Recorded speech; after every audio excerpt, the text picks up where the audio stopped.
மேலே வந்து ரொம்ப நாள் ஆச்சுன்ட்டு மேலே வந்து பார்த்தா, மேலே யாரையுமே காணோம்.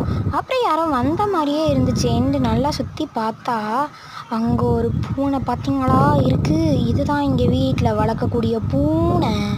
பார்த்தீங்களா எப்படி ஹாயாக வருது. நான் மேலே வந்து அவள் வாட்டிக்கு கீழே போகிறா. கீழே போய் யாருடா பார்த்துட்ருக்கேன்னு நான் பார்த்தா, நான் பார்க்கும்போது அங்கேயும் இங்கேயும்னு பார்ப்பா. நான் பார்த்தா மட்டும் என்னை பார்க்க மாட்டா.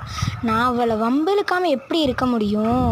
அதான் ஒரு குச்சியை எடுத்து அவளை நல்லா வம்பிழுத்துட்டே இருக்கேன். அவளை வம்பிழுக்காமல் என்னால் ஒரு நாள் கூட நிம்மதியாக இருக்க முடியாது, தூங்கவும் முடியாது. அதுதான் இப்போ நான் அவளை வம்பிழுத்துட்ருக்கேன் பார்த்தீங்களா. இப்படி தான் ஒவ்வொரு நாளும் எனக்கும் அவளுக்கும் சண்டையாக இருக்கும். எப்போவுமே அவனால் நான் கற்றுவேன், என்னால் அவள் கற்றுவா. இதுதான் தினமும் எங்கள் வீட்டில் நடந்துகிட்டே இருக்கக்கூடிய விஷயம். பார்த்தீங்களா எப்படி குரு குரு குரு குருன்னு அந்த குச்சியவே பார்க்குறான்ட்டு.